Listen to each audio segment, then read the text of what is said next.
अनम, मत करना, मतलब किसी को मत ढूंढना।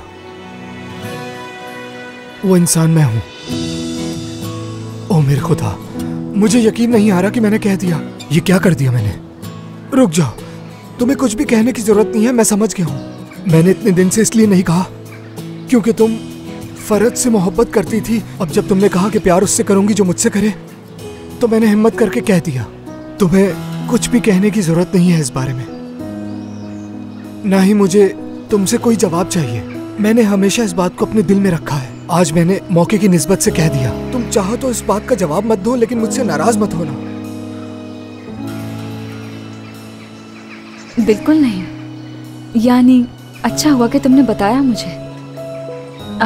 इंसान को कभी कभी अपनी कदर का अंदाजा नहीं होता, सामने वाला बताता है उसे। शायद मैं खुशी कहीं और ढूंढ रही थी और वो मेरे बहुत करीब ही थी।